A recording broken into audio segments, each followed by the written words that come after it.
This is Kaokoland, where men share their wives with each other, and sometimes even with a total stranger who's just passing through. And there's no jealousy over it. In a world chasing privacy and possessions, these people have built their lives around trust, hospitality, and each other.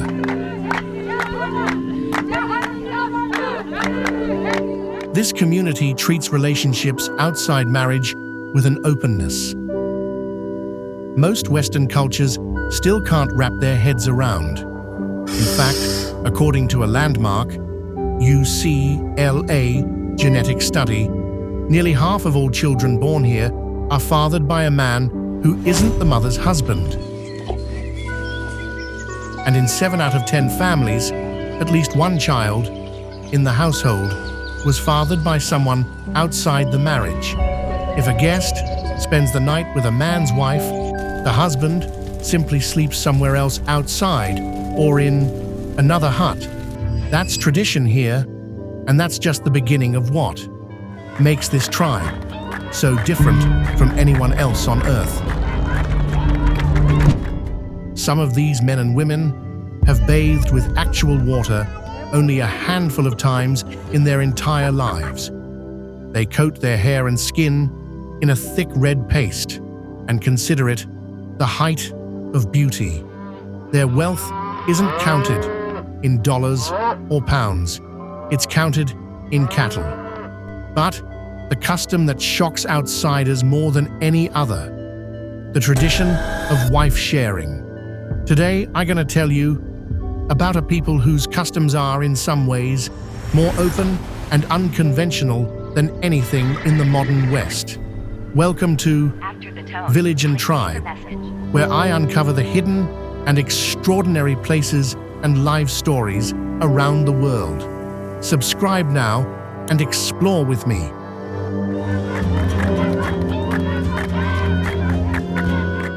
The tribe we're talking about is the Himba people.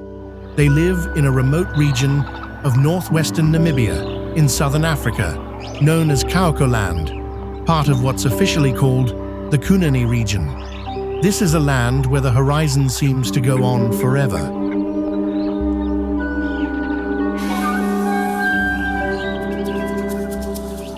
No crowded streets, no city noise, just wind, open plains, and a silence broken only by nature. It's one of the most isolated areas where life still follows, rhythms that have changed little for generations. More than 50,000 Himba live scattered across this dry, rugged landscape today. The Himba are famously hospitable. When a traveler shows up at their homestead, they're welcomed warmly, often invited to eat, rest, and stay the night. And that hospitality for the Himba can extend further than most visitors ever expect.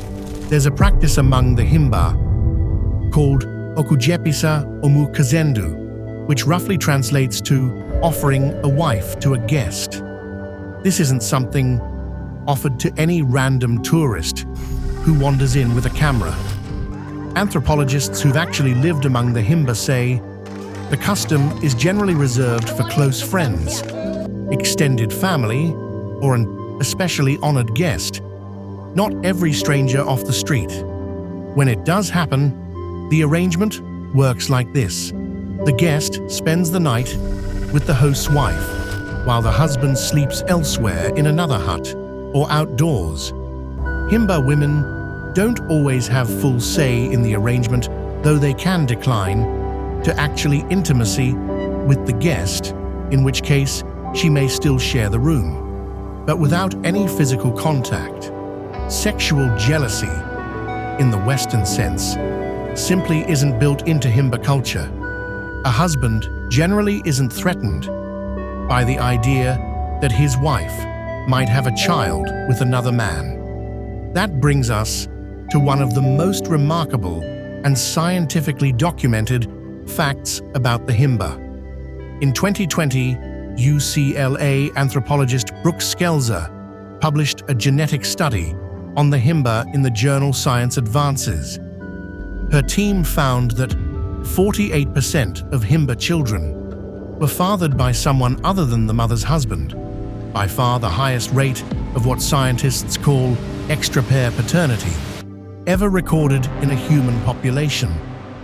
Even more striking, about 70% of married couples with children had at least one child fathered outside the marriage. But here's the twist. Himba parents are remarkably good at knowing which children are biologically theirs and which aren't. And it doesn't seem to matter. Social fatherhood, raising a child, no matter whose biological child it is, carries just as much respect and responsibility in Himba culture as biological fatherhood does. Multiple marriages are also common here. A Himba man may have more than one wife, and when he brings a new bride into the household, the first wife typically welcomes her, rather than resenting her. Divorce, too, carries none of the stigma it might elsewhere. Himba women can and do leave unhappy marriages, and it isn't treated as a personal tragedy. Marriages themselves are sealed with a bride price, usually cattle or goats, paid by the groom's family. The more livestock a man can offer, the more social standing and respect he commands in the community.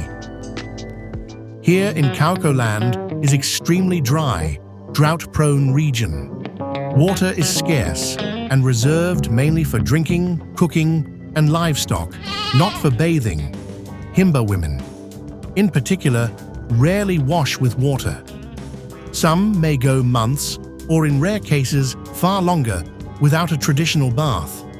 Instead, they cleanse themselves using a smoke bath. Aromatic leaves from the commiphora tree, sometimes mixed with charcoal, are burned in a small pot. The woman then leans over the smoldering pot, often wrapped in a blanket, letting the fragrant smoke and rising heat cover her skin as she sweats. This is done daily and serves as both a hygiene ritual and a way to keep insects away in a region with no running water. Alongside this, Himba women coat their skin and hair in a paste called otjize, made from butterfat and red ochre pigment, sometimes scented with aromatic herbs. It's often described as mud, but that's not quite right. It's a cosmetic and protective compound, prized for giving the skin its signature deep red glow, protecting against the harsh desert sun and repelling insects. It's considered the Himba beauty standard, and it's central to their identity. So central that the Himba are sometimes called the Red People of Namibia. One more fact worth adding, Himba life today isn't frozen in time. Tourism, mining interests, climate change, and Namibia's push for modern development are all reshaping Kaokoland. Guided cultural tours to Himba villages have become a real source of income for some communities, though this has sparked an ongoing debate, both within Namibia and among outside researchers, about whether tourism helps preserve Himba culture or turns sacred traditions into a performance for cameras. Meanwhile, recurring droughts have hit the region hard in recent years, killing off cattle herds and pushing some families toward towns in search of work